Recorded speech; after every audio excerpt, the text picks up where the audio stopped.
Di usolli fardhu maghribi itu kapan? Ketika kita takbiratul ihram, kita barengkan Allah dalam hati usolli fardhu maghribi.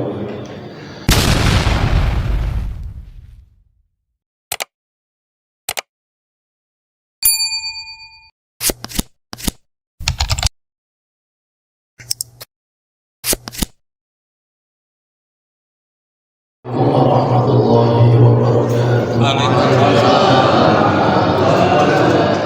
Bismillah, alhamdulillah, wassalatu wassalamu ala rasulillah, la nabiyya ba'da, amma ba'd.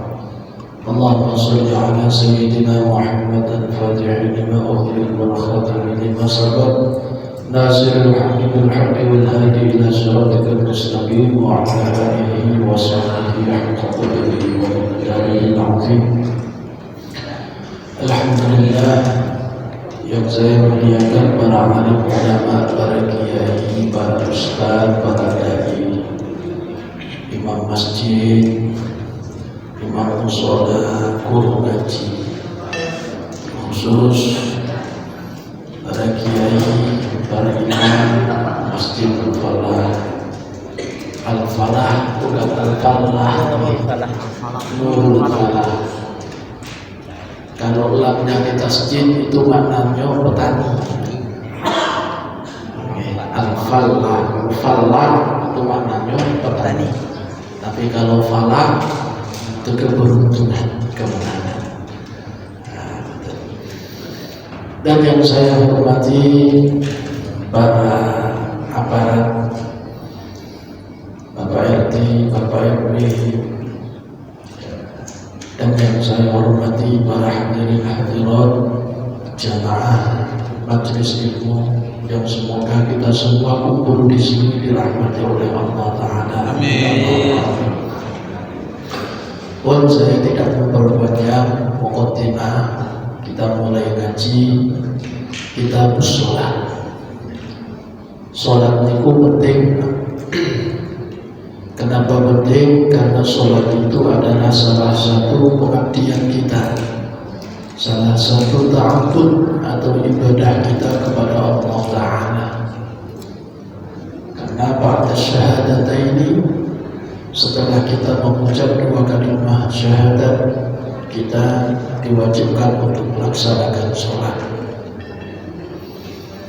Nah, karena tujuan kita hidup di dunia ini tadi diciptakan Allah Ta'ala itu memang untuk beribadah kepadanya.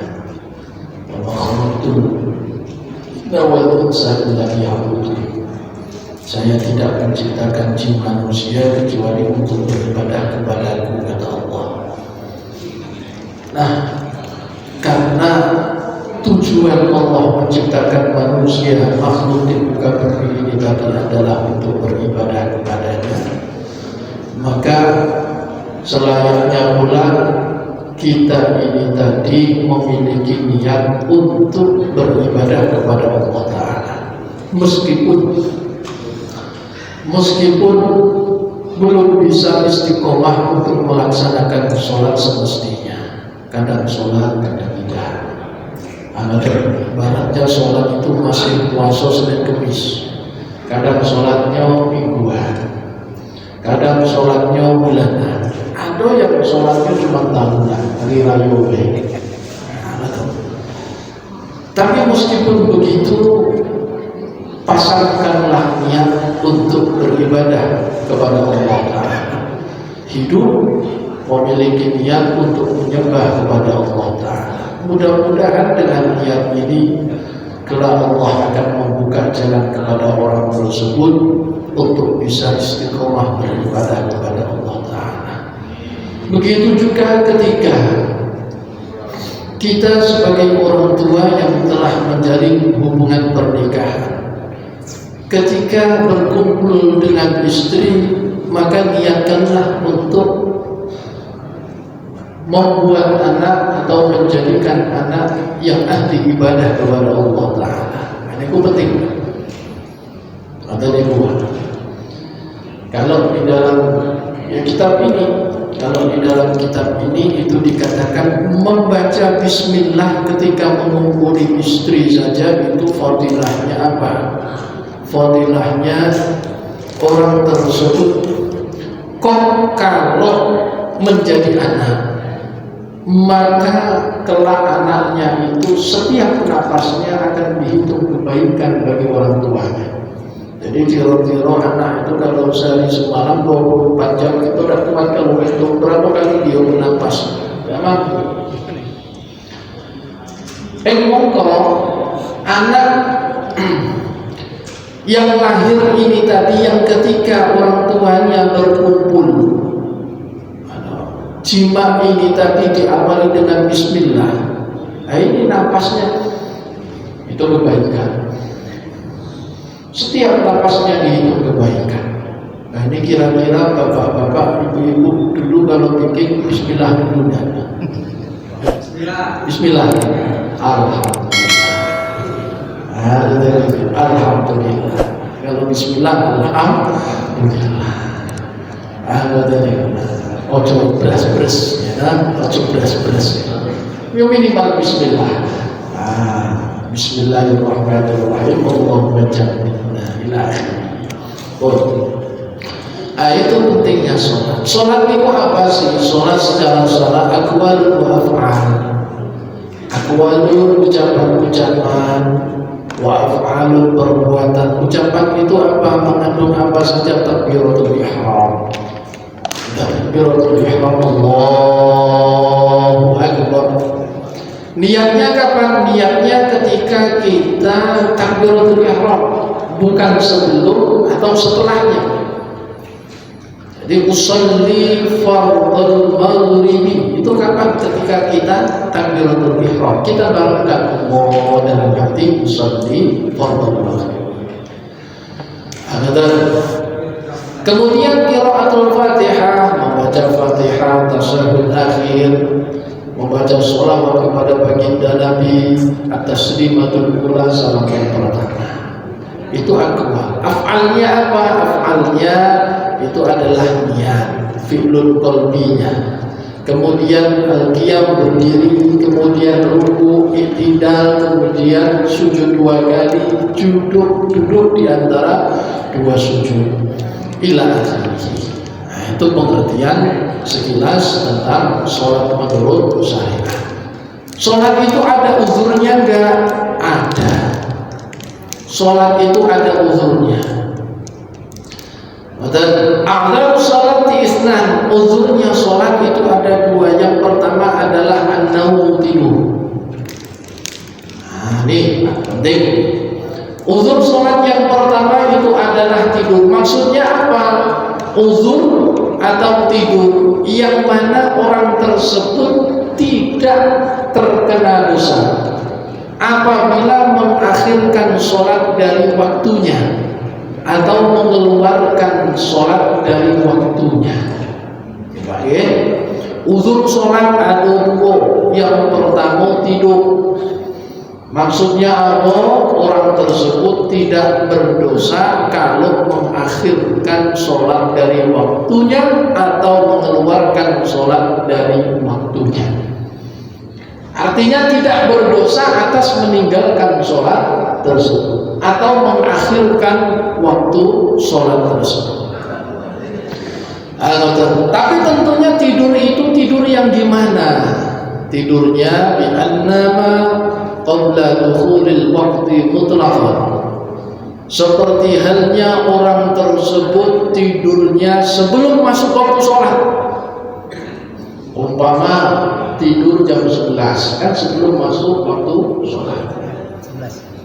Tidur jam 11 baru balik dari manen. Yang dipanen itu 10 hektar. Capek badan Pak, capek.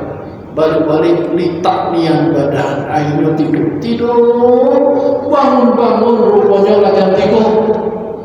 Ada niku, belum nak ngumpulin nyawa, terdengar pula suara adzan asar di masjid. Nah, ini tadi tergolong tidur yang meninggalkan sholat, cuman tergolong uzur, maka dari itu dia tidak terkena dosa atas mengakhirkan atau mengeluarkan sholat dari waktunya. Wajib qadha, wajib qadha, dan qadhanya tidak perlu disegera, bisa nanti-nanti karena tergolong uzur, tidak ada unsur kesengajaan atas meninggalkan waktu sholat. Nah, ini tidur di luar waktu sholat. Kemudian ada yang tidur di dalam waktu sholat. Tidur di dalam waktu sholat. Yakin akan ada orang yang membangunkan ia nanti sebelum habisnya waktu sholat, umpama istrinya, anaknya, atau teman. Amatir tidur. Nanti saya bangun jam 2:30, sholat jam 2:30. Tidurnya jam 1. Rupanya waktu istrinya lupa untuk membangunkan ia sholat. Akhirnya offset sampai asar. Nah, ini juga tergolong uzur, alias tidak terkena dosa atas mengeluarkan waktunya sholat. Kalau 1 kali 2 kali boleh. Cuma kalau terbiasa offset, nah ini nggak jadi patokan. Mau tidurnya sebelum waktu sholat atau di dalam waktu sholat, sama dengannya itu sama baik, alias tetap offset meninggalkan waktu sholat. Nah, ini bukan tergolong uzur. Atau gini, uzurnya ini tadi termasuk uzur syar'i, ada yang bukan uzur syar'i, seperti halnya begadang, main remi. Judi dah, cuma main remi baik. Nah, jadi begadang sampai malam, akhirnya tidur jam 3, waktu subuh terlewat. Nah, ini tadi terlewatnya bukan termasuk kategori nonton bola champion umpama, champion kan jam 2 jam 3, sudah antum lewat waktu subuh. Nah, ini bukan tergolong uzur. Hatta main catur wah, kita main catur itu kecapean main catur sehingga kita tidur. Lelahnya tidur tadi dikarenakan capek main catur, lewat waktu sholat, maka tidurnya bukan tergolong uzur. Tapi kalau seumpama ya Allah, buka kitab, buka Quran, atau ya Allah besok persiapan baru pertama kali nak naik mimbar disuruh jadi khotib, butuh latihan, hanya saking capeknya ngapalin tertidur capek. Nah, ini juga termasuk uzur. Oke? Nah, jadi ada tidurnya ini tadi, ini yang dilihat sebab sebelumnya. Jadi sebabnya dia ngantuk ini tadi karena apa? Ini juga perlu dilihat. Maka ketika kita tidur, makanya dianjurkan ketika seseorang itu tidur di dalam waktunya sholat, maka dianjurkan untuk pasang niat melaksanakan sholat sebelum habisnya waktu. Umpama tidur jam 1, ya Allah, saya sholat zuhur kaki belah jam 2:30. Umpama kayak gitu, dilalah kebetulan. Nah, ini tadi pas pada saat itu pula dia dihampiri malaikat maut. Akhirnya tidur dan bangun. Berhubung dia sudah pasang niat, kakek saya nak melakukan sholat zuhur jam 2:30, dikarenakan dihampiri malaikat akhirnya bablas, maka matinya orang tersebut itu mati tidak meninggalkan kewajiban sholat, karena tidurnya itu tadi sudah berada di dalam waktu sholat. Nah, ini pentingnya kita pasang niat untuk melaksanakan sholat nanti ketika sebelum habisnya waktu sholat. Nah, sebelum, kalau tidurnya tadi di dalam waktu sholat, niat kakek saya melakukan jam 2:30. Siapa tahu kalau dihampiri malaikat maut kok ya bablas, maka bablasnya tidak meninggalkan waktu karena sudah pasang niat mengerjakan sholat pada waktunya. Itu yang penting. Kemudian uzur yang selanjutnya itu adalah an-nisyanu, lupa. Nah ini lupa. Cuman lupa ini tadi juga dilihat dari sebabnya. Sebab dia lupa ini kenapa? Kalau sebab lupanya itu main game, sebab lupanya itu karena umpama ngeliat TikTok, asik scroll, astagfirullah, lupa saya belum sholat ternyata. Tahu-tahu sudah ada asar. Nah, maka lupanya ini bukan tergolong uzur. Asik chattingan, teleponan sama cewek, akhirnya lupa mengerjakan waktu sholat, keluarlah waktu sholatnya, maka lupanya bukan termasuk. Oke. Kalau lupanya itu pada hal-hal yang baik, memikirkan yang baik sehingga lupa pada waktunya sholat, maka tergolong uzur. Seperti lagi sibuk merawat orang tua, saking asiknya merawat orang tua yang sakit, akhirnya lupa. Nah, maka lupanya ini tergolong uzur. Maka dilihat sebab-musababnya. Nah, faedahnya apa? Faedah dari tidur ini tadi selain mengenakkan badan, mengistirahatkan badan, ini tadi yang namanya tubuh itu membutuhkan istirahat. Jiwa raga kita itu memiliki hak. Haknya jiwa raga kita itu adalah mengistirahatkan tubuh. Jadi yang namanya tidur itu bisa tergolong ibadah, yang namanya tidur pun juga bisa tergolong maksiat. Tidur yang tergolong maksiat seperti apa? Tidur diniati untuk begadang karena mau ngapel pagi malam. Nah, ini tidurnya maksiat. Tidur yang tergolong maksiat yaitu apa? Tidur yang sehingga meninggalkan waktu-waktu kewajibannya, itu maksiat. Maka kasratun naum mimma yurisu al-faqra lil ghani. Banyak tidur itu bisa menyebabkan bangkrut bagi orang yang kaya. Percaya tidak? Banyak tidur menyebabkan bangkrut, fakir bagi orang yang kaya. Apalagi sebaliknya. Ada tidur. Yang namanya tidak tidur baik, Pak. Ada niku. Sopo sing ora sempat delok murah tuh banyak tidur. Maka Imam Ghazali mengatakan jangan sampai lebih dari 8 jam. Satu hari satu malam itu dikrus jangan lebih dari 8 jam. Imam Ghazali mengatakan kalau lebih dari itu 8 jam aja lah. Kok ada 8 jam? Maka apa? Kalau seumpama umur orang tersebut tutup usianya di usia 60 tahun, maka kalau dikrus separuh dari 60 tadi itu hanya digunakan untuk tidur. Makanya Imam Ghazali mengatakan 24 jam jangan sampai ada 8 jam.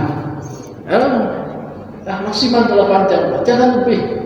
Kalau lebih lagi krus-krusannya separuh dari hidup kita itu hanya digunakan untuk tidur.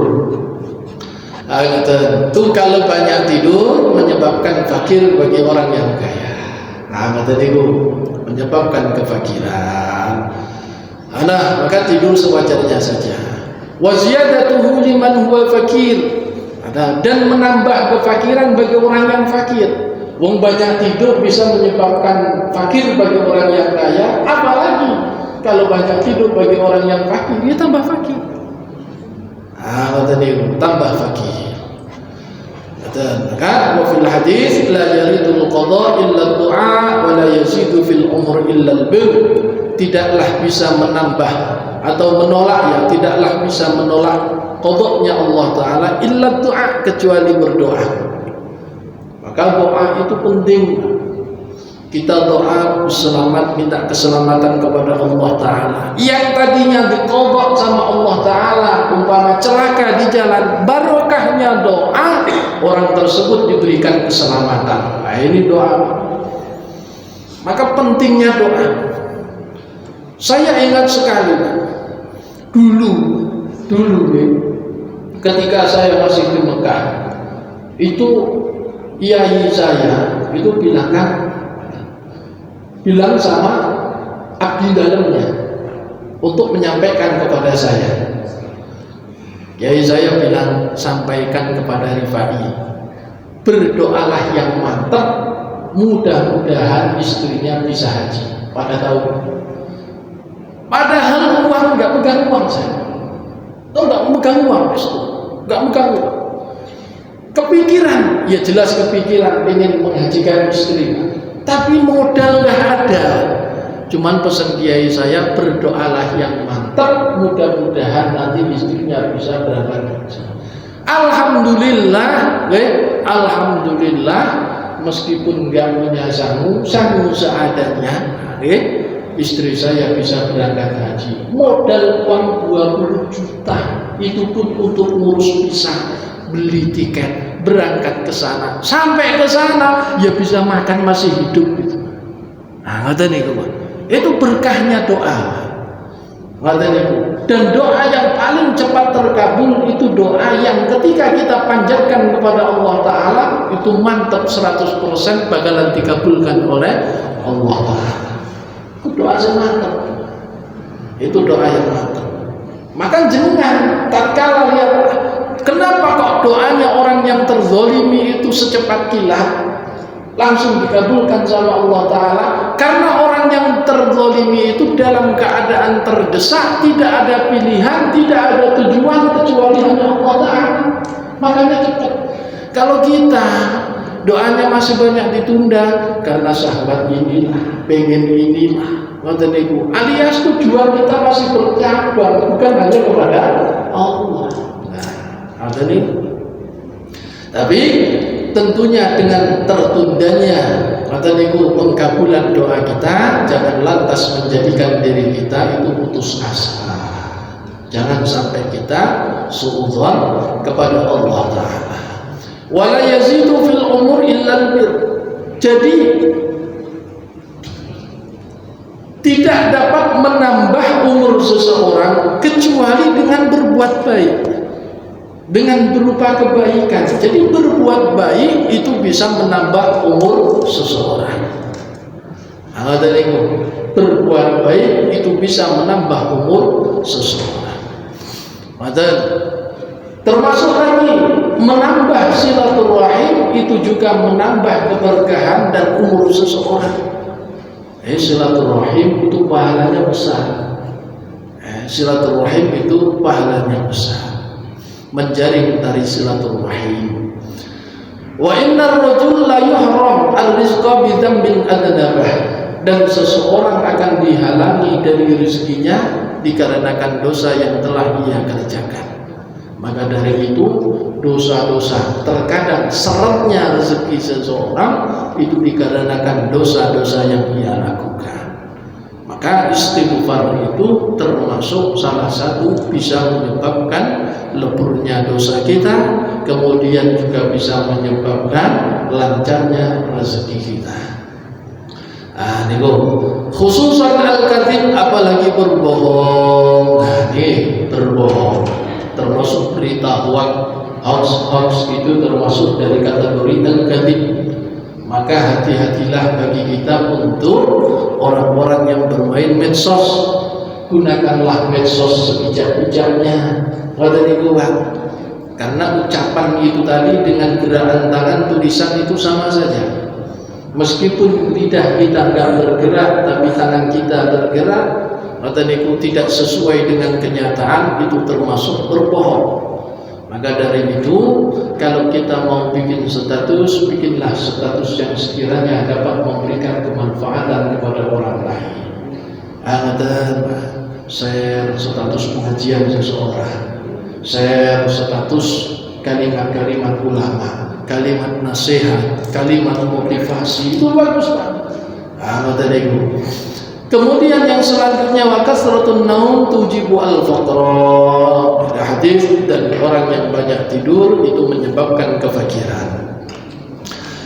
Kemudian wa mimma yurisu al-faqra an-naum uryanan, dan salah satu yang bisa menyebabkan kefakiran itu adalah tidur dalam keadaan telanjang. Dalam keadaan telanjang itu bisa menyebabkan kefakiran. Wal aklu junuban, makan dalam keadaan junub alias belum mandi, nah, itu bisa menyebabkan kefakiran. Wat tahawun bima yasqutu min fatatil maidah, angoten niku gampangke alias tidak memperhatikan nasi yang jatuh dari nampan-nampan atau piring kita. Makanya kalau ada yang jatuh diambil. Angoten niku. Kalau makan bersama, angoten niku nggih. Makanya ada adab makan dalam syariat, adab makan dalam Islam. Kalau kita makan bersama, biasanya kan kalau kita orang Yahudi itu ada acara nikah itu pakai talam. Ada satu talam 3-4 orang. Nah itu kalau makan, nggih sekiranya makan amit sewu nggih, amit sewu ketika kita makan janganlah tangan kita itu sampai ke sana kemari. Cukup di bagian di sini. Jangan pula habis di sini nggak tak sih habisan. Nah ini habis malam itu. Kalau belum selesai jari-jarinya jangan dilomotin, Pak. Ada Pak orang makan belum selesai tapi Pak ambil lagi ngambil pula lauk diberikan nasi. Jangan kayak gitu. Allah tadi sama rontok-rontokan, ya. Karena kalau orang jijik Pak, itu. Nah itu adabnya untuk menjaga, okay? Untuk menjaga. Kalau pas makan baiknya jangan diem. Kalau pas makan ada temannya, baiknya jangan diem, makanlah sambil ngobrol. Tadi jangan dikira, makan. Jangan ngomong. Ya Pak, justru malah dianjurkan untuk ngomong. Oke, sambil ngobrol. Gimana kabarnya Pak? Bisnisnya gimana sekarang? Sekarang majelisannya apa saja Pak? Tujuannya apa? Biar makannya itu tadi terasa enak. Garmunisan ngobrol, ngoten niku. Apalagi kalau kita sama tamu, makan sambil ngobrol lagi itu ngenakan, Mbak. Ngenakan tamunya, insyaallah. Ngoten niku lah, tambah lagi enggak terasa saking asiknya nanti. Kalau diem rikuh tamunya.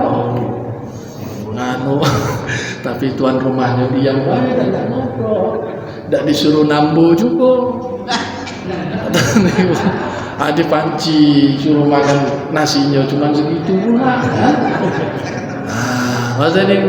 Maka kalaupun ada dilebihkan, dilebihkan. Tidak perlu ambilkan nasi, taruhkan.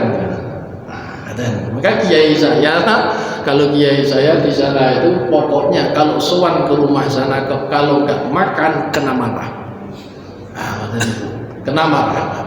Makanya banyak para tamu yang ketika mau sowan itu tadi sowan dalam keadaan lapar, karena bahaya Pak kalau dalam keadaan kenyang.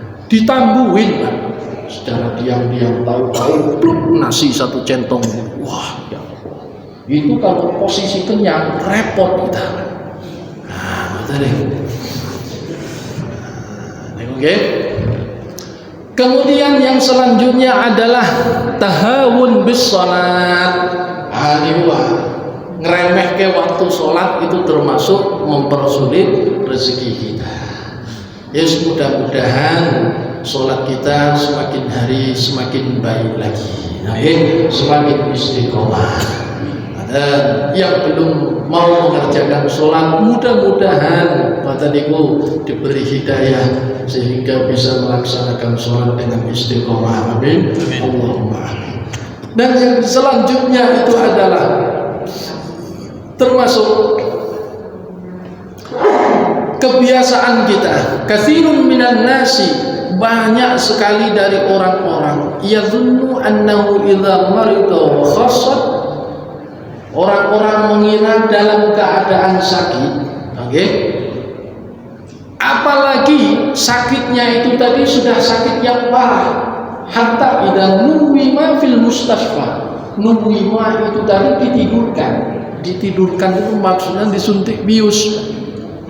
Orang yang disuntik bius di dalam rumah sakit, yang dalam ruang ICU umpama, itu mengira apa? Ya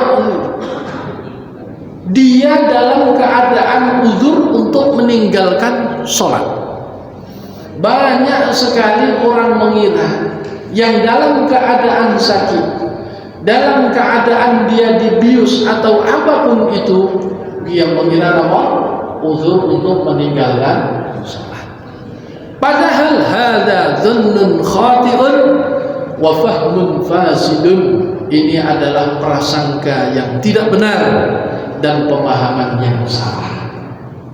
Dalam keadaan apapun, kondisi apapun, kita tetap untuk diwajibkan melaksanakan sholat. Tidak ada alasan bagi kita untuk meninggalkan sholat.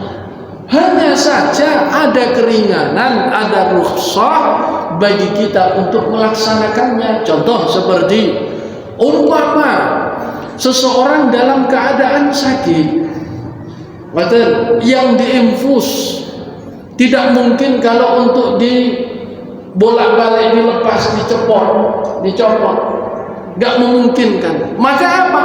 Boleh bagi dia untuk melaksanakan sholat dengan cara dijamak, bukan dikosor, dijamak.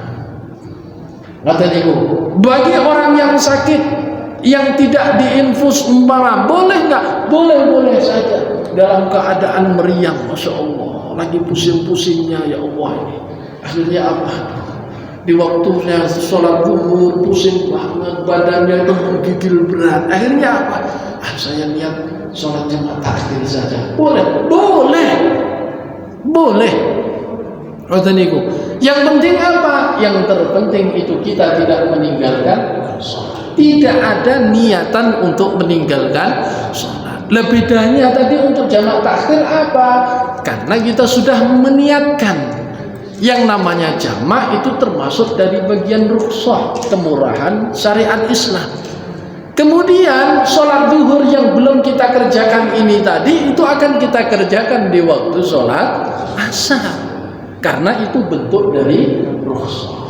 Kalau seumpama nggak ada niat, atau niku apalagi kok niatnya uzur saya tidak sholat baiklah, saya sakit, ini nggak boleh. Ini tidak diperbolehkan. Nah terus gimana kalau dalam posisi seperti itu kok harus sholat? Ya sholat saja semampunya. Kalaupun tidak mencukupi, ya nanti diganti, diqadha, diulangi lagi setelah dia sembuh dari sakit. Tujuannya cuma satu, jangan sampai memiliki niat untuk meninggalkan sholat. Karena sholat itu tertib yang diberikan Allah kepada hambanya. Barang siapa yang menjaga tertibnya Allah Ta'ala, mudah-mudahan hidupnya pun juga akan ditertib oleh Allah, diatur oleh Allah Ta'ala. Pokoknya intinya gitu. Mudah-mudahan siapa yang menjaga sholat, maka kehidupannya pun juga akan dijaga oleh Allah Ta'ala. Kok dalam keadaan ruwet, maka keruwetannya akan dihilangkan oleh Allah Ta'ala. Terus yang selanjutnya itu adalah sholat.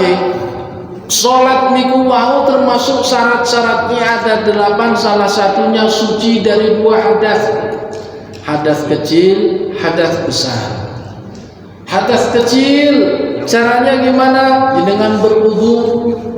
Wudunya itu harus benar. Kalau wudunya tidak benar, maka sholatnya pun juga tidak dianggap. Nah, wudu itu penting. Syarat itu bukan dari rukun. Syarat itu di luar dari sholat. Cuman sahnya sholat itu tergantung dari syarat. Maka wudunya harus yang benar. Contoh, muka kita membasuhnya pun juga harus benar-benar rata. Atau batasan muka mana? Panjangnya ini mulai dari tumbuh rambut sampai sini. Lebarnya dari telinga ini sampai telinga. Apa namanya Pak cenilnya ini? Cenilnya kuping yang ini. otomatis rambut bagian sini ini masuk dari kategori muka. Oke. Lebarnya mulai dari sini sampai, berarti rambut sini ini masuk bagian muka. Mongko mama ini banyaknya kalau mau wudu rambutnya digelung, habis itu rambut bagian sini ditaruh di belakang kuping. Padahal rambut yang ia tarik dari belakang ke belakang kuping ini masuk dari bagian muka. Otomatis berarti rambutnya tidak terbahas. Kalau tidak terbasuh wudunya tidak sempurna. Kalau tidak sempurna tidak sah. Kalau tidak sah sholatnya juga tidak sah. Nggih napa mboten Bu? Nah, tadi maka gimana? Ketika jenengan itu tadi mau wudu, gelung rambutnya, setelah sampai di depan keran, tarik rambut bagian sini.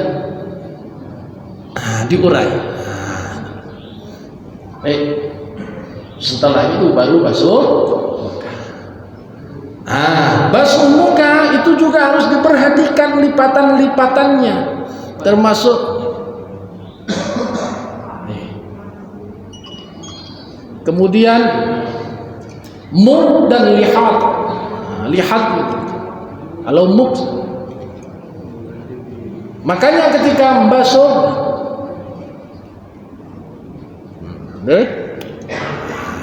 tadi terus bagian lipatan-lipatan ini amit sewu, kalau saya seperti saya tuh yang pesek ini kan oke, bagian sini itu perlu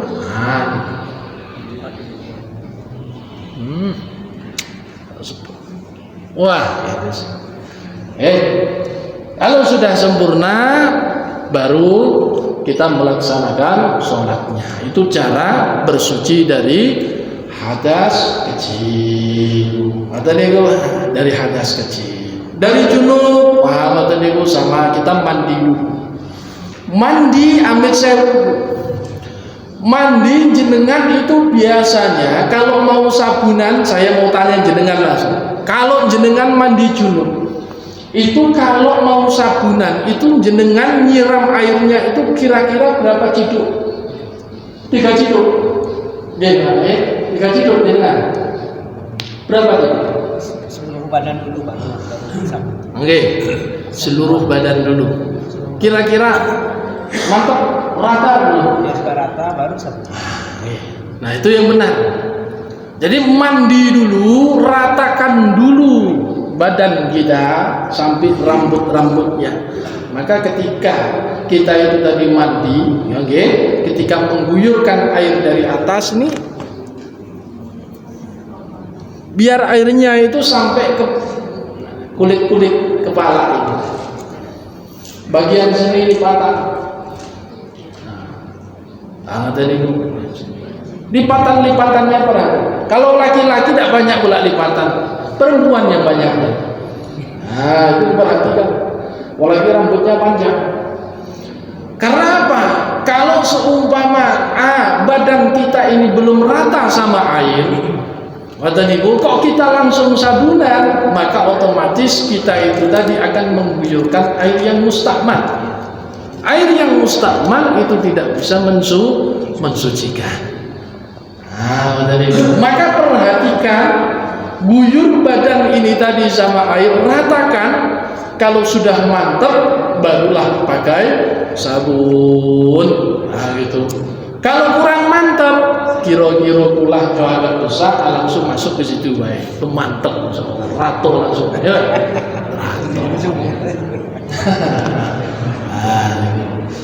Ini cara untuk bersuci dari hadas besar. Kemudian untuk perempuan ini yang paling penting. Yang paling penting bagi wanita ini tadi seseorang yang kerap kali mengeluarkan rutubah kalau bahasa itu sekarang itu namanya keputihan. Nah ibu-ibu ini perhatikan, ibu-ibu amin sewu.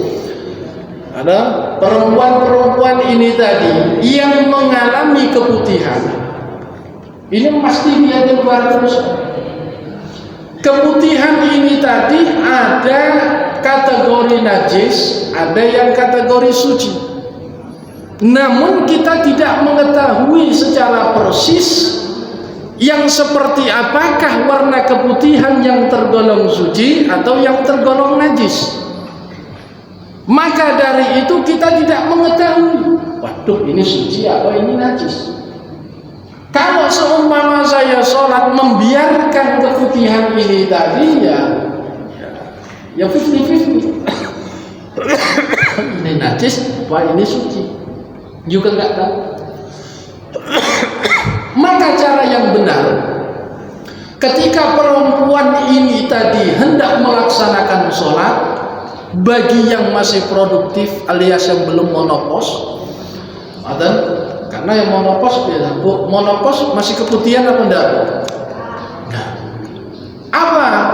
Sebelum dia melaksanakan sholat, sebelum dia berwudu, itu terlebih dahulu cawik, cebok terlebih dahulu.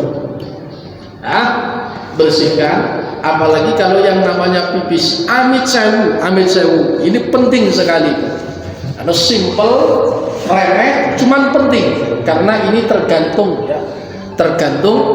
pada napa niku namine sahnya sholat jenengan.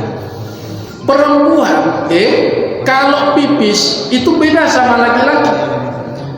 Kalau laki-laki satu arah bisa sampai kemana-mana arahnya, ya bisa laki-laki Pak. Kalau perempuan satu arah sampai kemana-mana, bahkan sampai ke pantat bagian belakang. Nama betul? Ya apa enggak Bu? Mongko perempuan ini tadi kalau bersuci alias cawi terkadang hanya amit sewu cawi cuman bagian depan. Setelah dia berdiri langsung pasang celana. Padahal air seninya itu bisa sampai bagian sini untuk perempuan. Maka yang benar di mana? Yang benar ini tadi ketika dia sudah duduk, pipis, sudah bersuci, ketika dia berdiri ambil air siram. Karena perempuan kalau pipis sampai sewu bisa sampai ke belakang-belakang. Corok bahasa Jawa ini bleber. Nggih napa mboten Bu? Maka kalau seumpama hanya dibersihkan bagian depan, ini bagian belakang ada yang belum suci, belum terbasuh. Maka mengatasinya gimana? Itu sudah. Oke. Setelah itu baru melaksanakan wudu. Setelah dia berwudu, setelah ia berwudu, celana yang habis ia pakai tadi, kalau setelah wudu mau langsung melaksanakan sholat, celana yang ia pakai tadi jangan langsung ia pakai. Laksanakan sholat terlebih dahulu, selesai sholat celananya baru pakai. Karena apa? Karena celananya ini tadi itu otomatis sudah mengandung keputihan. Yang mana keputihan ini tadi kita nggak tahu mana yang suci, mana yang najis. Kalau seumpama kok dia ingin melaksanakan jamaah di masjid, ya cukup dia pakai celana, nggak masalah. Setelah wudu pakai celana, cuman pakai panty liner kalau bisa. Panty liner yang enak itu yang sirih itu. Semlinging caranya. Karena istri saya pakai itu. Nah itu yang mengatasi Pak. Itu mengatasi. Biar apa? Biar nanti ketika kita sholat itu yakin dalam keadaan suci. Nah itu penting. Nah ini masalah kesucian. Itu masalah kesucian.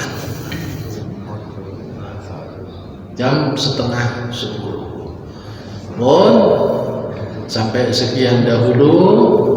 Mudah-mudahan jenengan semua paham. Kalau ada yang mau ditanyakan, mumpung masih belum ngantuk semua, monggo ditanyakan. Kalau bisa saya jawab sekarang, saya jawab. Kalau belum bisa sekarang, saya jadikan soal. Kira-kira bapak-bapak, ibu-ibu ada yang mau bertanya? Semoga dipersilahkan.